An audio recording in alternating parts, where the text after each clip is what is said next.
할렐루야. 주일 오후 예배는 우리 성경 말씀을 중심으로 해서 성경 공부하는 시간입니다. 늘 많이 듣고 많이 배웠던 말씀이지만 그 말씀 속에서 다시 한번 하나님의 음성에 귀를 기울이는 시간이 되기를 바랍니다. 오늘은 신약의 마가복음을 중심으로 해서 마가복음에서 말하고 있는 예수님에 대해서 함께 알아보면서 은혜를 나눠보고자 합니다. 마가복음을 읽다 보면요, 때때로 전에 이거 읽었던 내용 아닌가 하는 생각을 하게 됩니다. 맞습니다. 마태복음에서 읽었던 내용입니다. 마태복음에서 나왔던 이야기가 마가복음에 다시 등장하면서 중복되는 이야기들이 종종 있습니다. 사실 마태복음과 누가복음을 기록할 당시에 이미 그들의 손에는 마가복음이 있었습니다. 그러니까 마가복음이 가장 먼저 쓰여진 복음서이라는 얘기죠. 마가복음은 그렇게 친절한 복음서가 아닙니다. 마가복음은 예수님의 탄생 이야기나 산상수훈, 여러 가지 비유에 대해서 기록하지 않습니다. 대신 예수님의 세례로부터 시작해서 부활로 그 이야기의 끝을 맺고 있습니다. 그 사이에 아주 짧고 강력한 예수님의 선교 사역을 설명하고 있습니다. 예수님을 마가복음을 통해서 어떤 이야기를 하고 계시는지 귀를 한번 기울여 봅시다. 마가복음을 관통하는 큰 기둥이 있습니다. 그 기둥을 한번 살펴보면 마가복음을 더 잘 이해할 수 있게 되리라 생각합니다. 마가복음은 12제자가 부름을 받은 후에 참 제자가 되기까지, 그리고 그 제자들이 마침내 예수님을 숨겨진 메시아로 이해되기까지의 그 여정을 엮은 책이라고 할 수 있습니다. 한마디로 말하면 예수님은 누구신가? 라고 하는 이 질문에 대답하기 위해서 쓰여졌다라는 것입니다. 마가복음은 예수님은 메시아입니다. 예수님은 우리를 구원하실 그리스도이십니다 라고 고백하는 이 고백을 하기 위해서 쓰여졌다는 것입니다. 마가복음은 이렇게 시작합니다. 하나님의 아들 예수 그리스도의 복음의 시작이라. 이 첫 구절이 마가복음 전체의 방향을 정해 주었습니다. 그리고 오늘 읽은 말씀처럼 때가 찼고 하나님의 나라가 가까이 왔으니 회개하고 복음을 믿으라는 이 말씀을 시작으로 예수님의 공생애를 시작하십니다. 그리고 제자들을 세우시죠. 제자들을 세우시고 이 제자들을 참 제자로, 진짜 예수님의 제자로 세워나가시는 그 과정을 아주 깔끔하게 보여주고 계십니다. 제자들은 처음에는 정말 아무것도 몰랐던 그 제자들이 예수님을 따라가면서 예수님의 행적을 바라보면서 아주 조금씩 예수님을 알아가며 배워가는 것입니다. 맨 처음 제자들이 신앙의 여정의 첫 번째 단계는 예수님이 누구신지를 이해하려는 것이었습니다. 마가복음 1장부터 8장까지 이르기까지 제자들은 예수님의 비유와 교훈에 대해서 들을 때마다 무슨 이야기인지를 알아듣지 못합니다. 예수님은 이런 제자들을 굉장히 안타깝게 생각하시죠. 마가복음 4장 13절에 보면 너희가 이 비유를 알지 못할진대 어떻게 모든 비유를 알겠느냐. 마가복음 7장 18절 말씀에서도 너희도 이렇게 깨달음이 없느냐. 계속해서 데리고 다니면서 말씀을 전해주시지만 여전히 제자들은 예수님의 말씀을 이해하지 못합니다. 그들이 이해하지 못한 것은 예수님께서 메시아로서의 사명을 가지고 있다는 사실을 이해하지 못했기 때문입니다. 제자들의 관심사와 예수님의 관심사가 전혀 달랐습니다. 제자들은 예수님을 따라다님으로 인해서 얻어질 부수적인 것들에 관심이 많았습니다. 자신의 안전과 성공과 정치적인 목적에 더 관심이 많았기 때문에 예수님께서 향하신 하나님 나라를 위한 그 목적, 그 뜻을 이해할 수가 없었습니다. 그리고 또 마가복음을 읽다 보면 예수님께서 자꾸만 사람들에게 자신에 대해서나 자신의 한 일에 대해서 말하지 말라고 경계하시는 모습도 볼 수 있습니다. 왜 그러실까요? 예를 들어서 더러운 귀신이 당신은 하나님의 아들이십니다 라고 부르짖었을 때 예수님께서 경고하시면서 자신을 나타내지 말라고 말씀하고 계십니다. 12살 난 아이로의 딸을 살리신 후에도 이 일을 아무도 알지 못하게 하라라고 말씀하십니다. 베드로가 주는 그리스도인이시다라고 고백했을 때에도 예수께서는 자기의 일을 아무에게도 말하지 말라라고 경계하십니다. 또 베드로와 야고보와 요한이 변화산에 체험을 하고 산에서 내려왔을 때에도 여전히 인자가 죽은 자 가운데서 살아날 때까지는 본 것을 아무에게도 이르지 말라라고 말씀하십니다. 예수님께서 계속 신비주의를 표방하고 계십니다. 왜 그러셨을까요? 계속해서 본인이 비밀로 남아있기를 원하셨을까요? 예수님의 영적 능력이나 모든 능력이 이미 다 드러나 있는데도 불구하고 왜 알리지 말라고 하셨을까요? 더욱이 마가는 예수님께서 비유로 말씀하시면서 사람들이 이해하지 못하게 하셨다라고까지 말씀하고 계십니다. 마가복음 4장 34절에 보면 비유가 아니면 말씀하지 아니하시고 다만 혼자 계실 때에 그 제자들에게 모든 것을 해석하시느니라. 예수께서는 사람들이 예수님에 대해서 알지 못하기를 바라셨던 것은 분명 아니었을 것입니다. 아니, 오히려 예수님께서는 사람들이 자기에 대해서, 자기 자신에 대해서, 예수님에 대해서 더 잘 알기를 간절히 바라고 계셨습니다. 그런데 무엇을 알아야 하는가 하는 것입니다. 사람들이 예수님에 대해서 안다라고 이야기했지만 사실 그들이 아는 것은 아주 단편적인 것이었고 오히려 잘못된 것이었습니다. 많은 사람들이 예수님을 따라다니면서 예수님의 권세가 다윗의 권세와 같이 커지기를 갈망했습니다. 예수님의 능력을 보면서 세상을 바꿔주기를 바랬습니다. 유대인들은 이스라엘뿐만 아니라 온 세계 만방에 하나님의 통치를 기쁘게 받아들일 수 있도록 예수님의 능력, 그 크신 능력이 온 세계에 힘있게 발휘되기를 원했습니다. 한마디로 말하면 로마의 압제로부터 해방시켜 주실 메시아, 정치적인 메시아를 갈망했던 것입니다. 그런데 유대인의 바람과는 달리 저 나사렛 시골에서 목수의 아들이 하나님의 나라가 가까이 왔으니 회개하라고 외치고 있는데 사람들이 선뜻 이분이 메시아로구나라고 받아들이기가 어려웠습니다. 예수님께서는 모든 사람에게 하나님 나라를 향한 초청을 하고 계십니다. 하나님 나라에 동참하자는 것입니다. 새로운 사회, 새로운 통치, 새로운 생활 방식의 시민으로서 철저하게 변화되고 또한 부름받기를 요구하시고 계셨습니다. 그래서 예수님은 하나님 나라를 선포하십니다. 그리고 더 나아가서 이 나라를 하나님 나라로 이끌어가고 계십니다.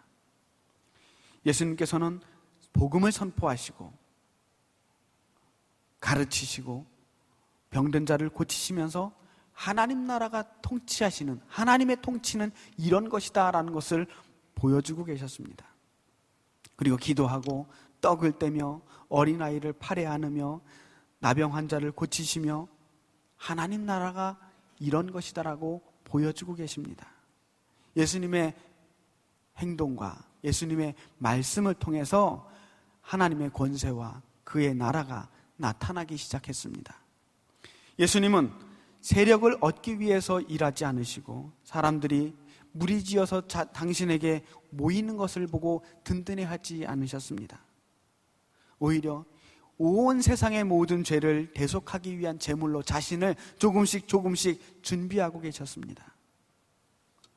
예수님께서는 자신이 누구인가, 왜 이 자리에 왔는가, 왜 제자들에게 나타났고 이 땅에 와야만 했는가에 대해서 계속해서 설명해 주시고 계십니다.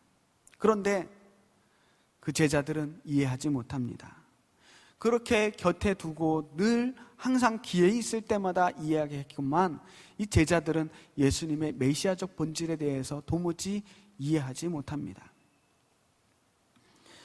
그런 제자들이 신앙의 두 번째 단계로 접어듭니다. 과연 예수님은 메시아이시구나 라는 사실을 인정하면서 새로운 신앙의 단계로 접어들게 되는 것입니다. 그런데 여전히 그들은 예수님의 메시아라고 하는 그 사실에 대한 본질적인 해답을 얻지 못합니다.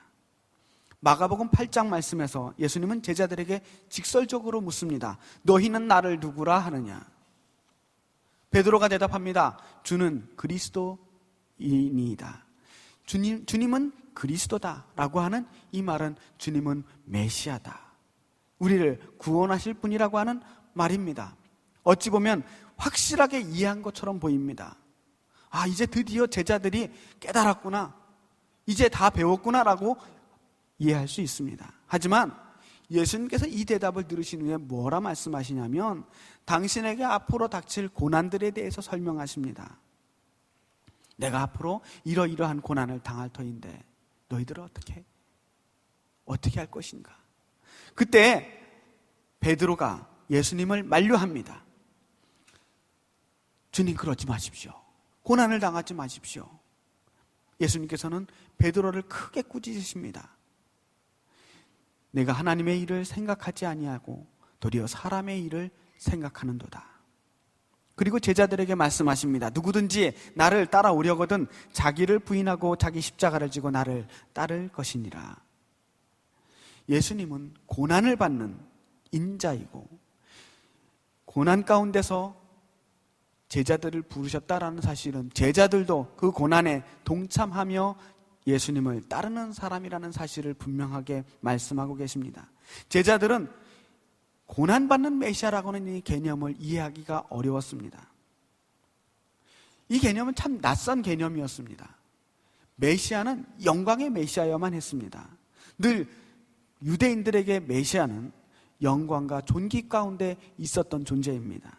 메시아는 왕 중의 왕으로서 로마의 압박을 물리치고 이스라엘에게 해방을 안겨줄 승리의 전사로 오기로 그렇게 되어 있었습니다. 그런데 고난을 받고 거부당하고 죽임당하는 메시아, 도무지 12 제자들은 그 메시아에 대해서 받아들일 수가 없었습니다. 인정할 수가 없었습니다. 유대교를 믿는 유대인들은 아직까지도 2000년이 지난 아직까지도 예수님을 메시아로 인정하지 않습니다. 메시아가 절대 그렇게 고난당할 리가 없다는 것입니다. 아직까지도 그들은 메시아를 기다리고 있습니다. 예수님의 제자 야고보와 요한은 10장에서 예수님께 이렇게 간청합니다.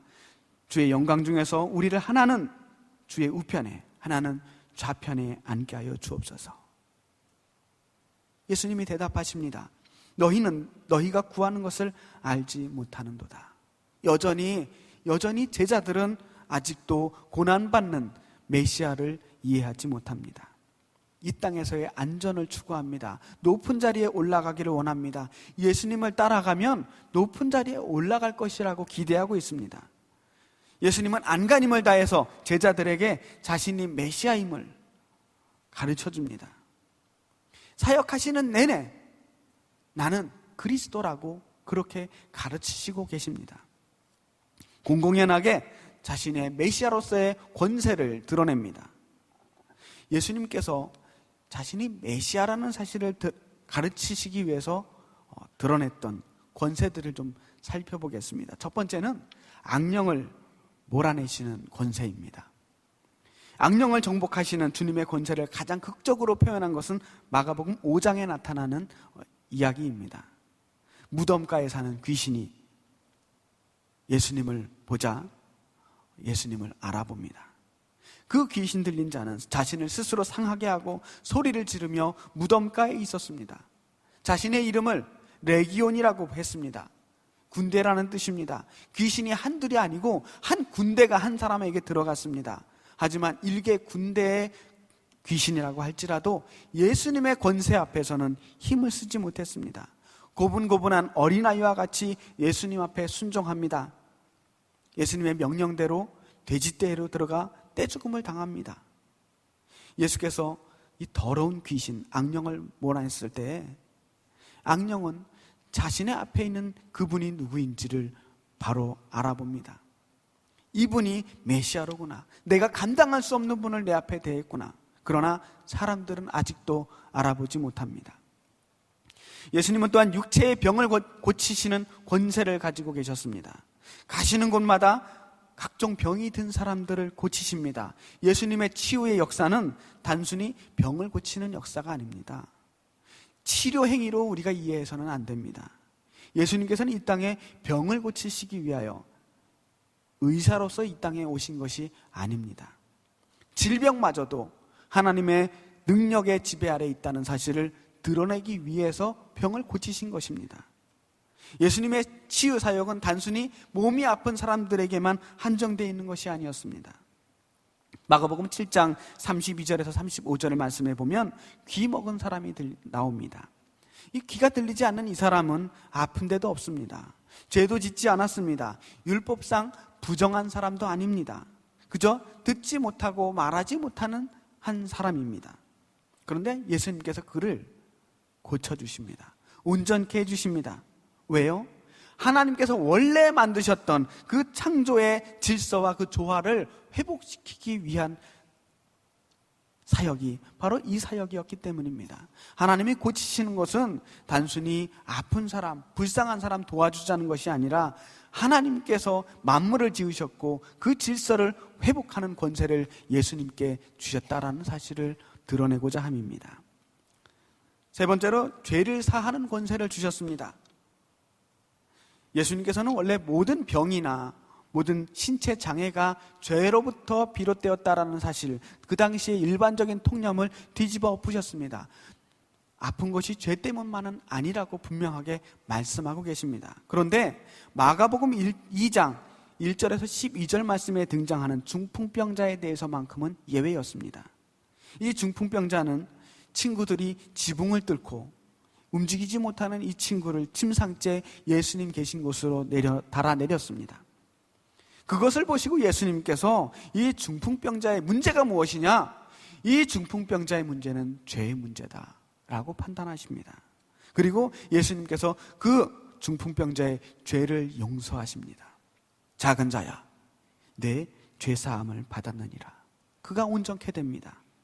그냥 병을 고쳐주실 수도 있었지만 그렇게 하지 않으시고 의도적으로 그의 죄를 용서해 주십니다. 왜요? 하나님께서 이 예수님을 통하여 이 땅에 예수님을 보내주신 것은 예수님이 메시아로서 이 땅의 모든 죄를 용서하는 권세를 가지고 이 땅에 오셨음을 보여주고 계시는 것이기 때문입니다. 네 번째로 안식일의 주인이 되는 권세를 주셨습니다. 첫 번째 창조 이야기, 하나님께서 이 땅을 창조하신 후에 일곱째 되는 날에 하루를 쉬게 하시고 하나님께서 쉬시고 모든 사람들을 쉬게 하셨습니다. 그리고 그날을 우리는 안식일이라고 불렀습니다.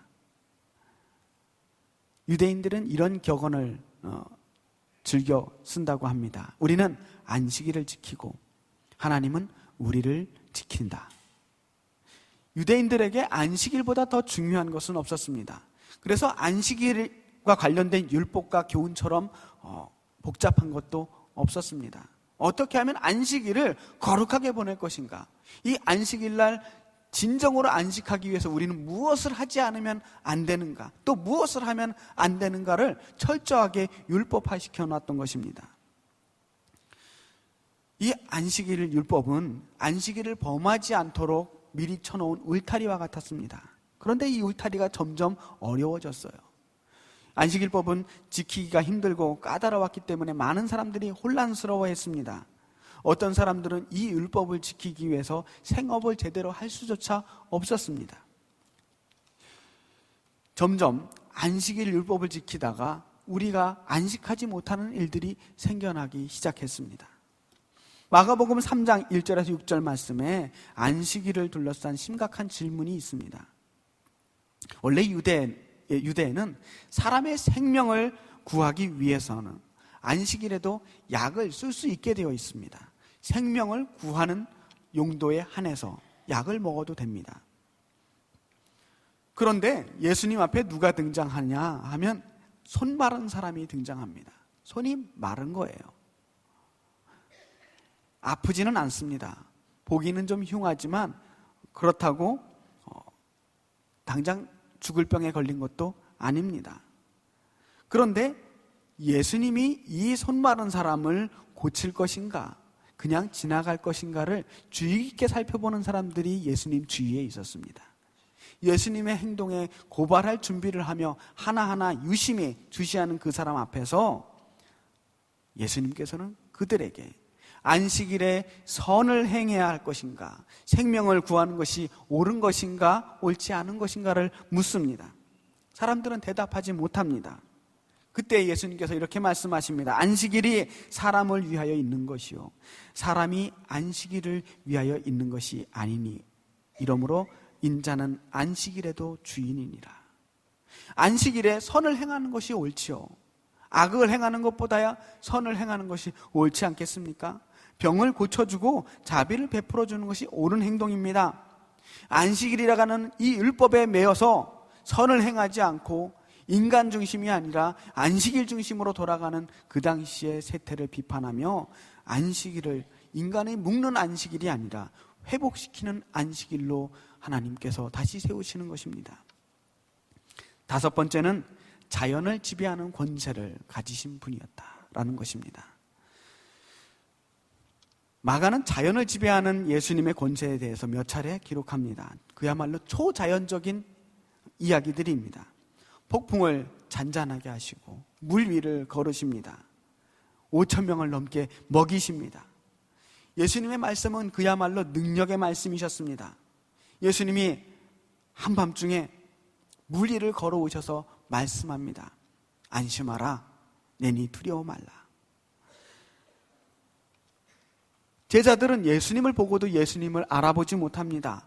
그분이 도대체 누구인지 이해하지 못했기 때문입니다. 그저 놀라 당황하며 유령인 줄 알고 소리 지릅니다. 아무리 놀라운 기적들을 반복해서 보더라도 여전히 그들은 예수님께서 자연을 지배하시는 권세를 가지고 있다는 사실에 대해서 경험할 때마다 깜짝깜짝 놀라는 것입니다. 예수께서 바람을 그치게 하시니 제자들은 심히 놀랐다라고 말합니다. 5,000명을 먹이셨을 때에도 그들은 여전히 놀랍니다. 예수님께서 물 위를 걸으신 이유가 무엇입니까? 수영을 할 줄 몰라서 바다 위를 걸으신 게 아닙니다.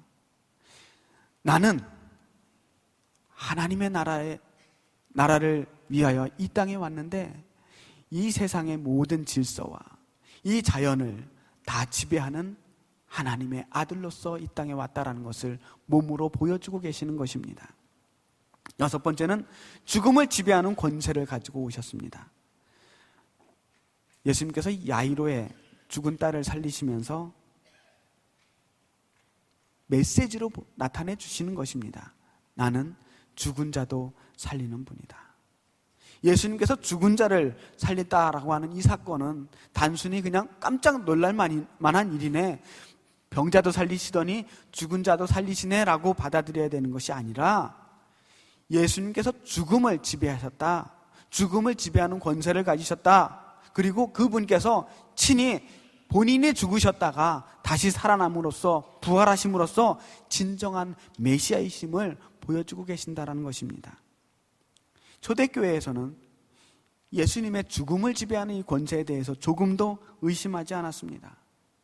그들은 그래서 죽음을 두려워하지 않을 수 있었습니다.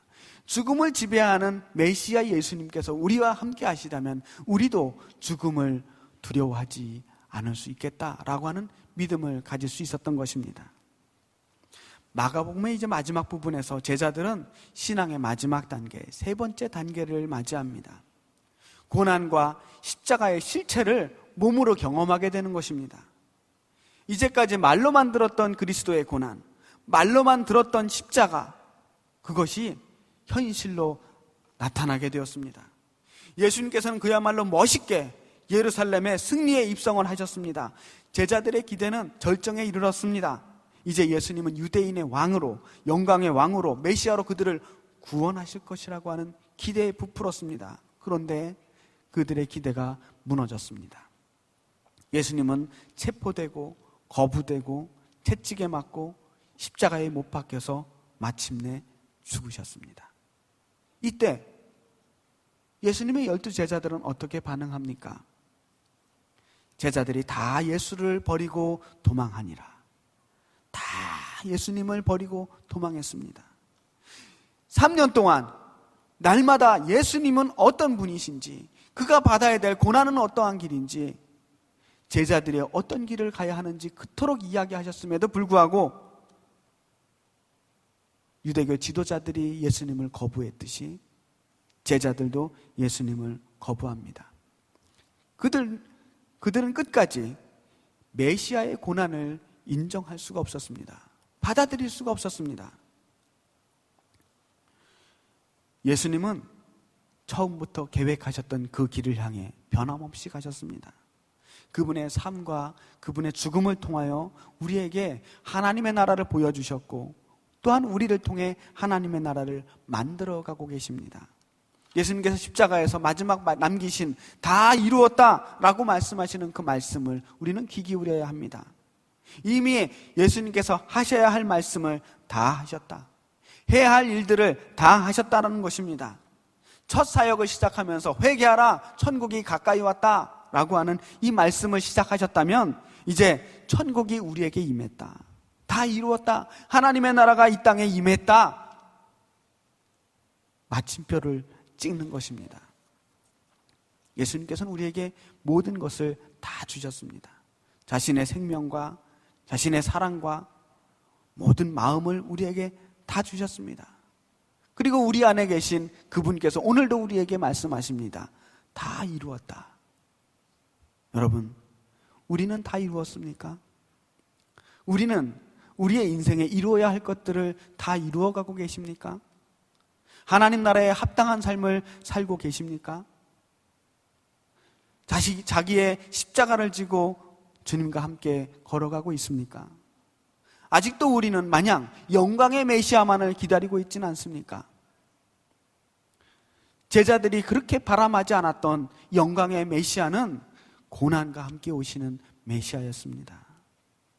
그분은 이미 우리 안에 오셔서 우리와 함께 하시며 우리를 통해 하나님의 나라를 이루시는 분이셨고, 그 예수님이 이미 우리를 구원해 주셨습니다. 이미 우리는 그 메시아를 만남으로써, 나의 구주로 받아들임으로써 이미 그리스도를 찾았습니다. 그런데 많은 사람들이 아직도 그 메시아를 찾지 못한 채 내 안에 계신 승리의 메시아를 안에 모시고 있으면서도 여전히 그리스도를 찾아 헤매는 사람들이 있습니다. 고난의 메시아를 인정하지 못한 채 아직도 영광의 메시아를 찾고 있는 것입니다. 숨겨진 메시아를 찾아서 아직도 나를 더 기쁘게 해주고 내 욕망을 채워줄 메시아를 찾아 헤매는 사람들이 얼마나 많은지 모릅니다. 마가복음의 마지막은 부활의 이야기로 마무리되고 있습니다.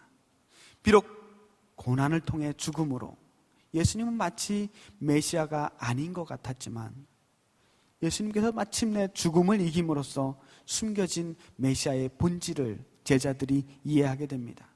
아, 그분이 참 그리스도였구나. 실패한 것 같았지만 승리하신 메시아, 가장 초라한 것 같았지만 세상의 권세를 이기신 메시아, 숨겨진 것 같이 화려하게 드러나지는 않았지만 마침내 온 세상에 전파되어 세상을 구원하신 참 메시아를 만나게 되는 것입니다. 그 메시아를 만난 제자들은 이제 더 이상 두렵지 않습니다. 아무것도 두려워하지 않고 세상을 향해 복음을 들고 나갈 수 있게 되었습니다. 메시아 예수님께서 이미 우리에게 오셨고 우리를 통해 하나님의 나라를 만드시기에 오늘도 우리를 한 사람 한 사람 초청하고 계십니다. 그분께서 우리를 제자로 부르십니다. 세상의 권세에 짓눌린 우리들을 부르시고 계십니다. 메시아 예수님과 함께 새로운 세상을 만들자고 우리를 초대하십니다. 하나님의 나라는 이 세상과 같지 않습니다. 하나님의 나라는 세상의 권세가 감당할 수 없는 그러한 나라입니다. 근데 그 나라는 저절로 임하는 나라가 아니라 우리와 함께 하시는 그 메시아와 함께 만들어 나가는 나라입니다. 우리가 그 나라에 합당한 사람이 되도록 우리가 애쓰지 않으면, 힘쓰지 않으면 결코 그 나라는 오지 않습니다. 주님께서 오늘도 여러분들을 그 나라에 초청하십니다. 그 나라의 백성이 되자고 우리들을 부르십니다.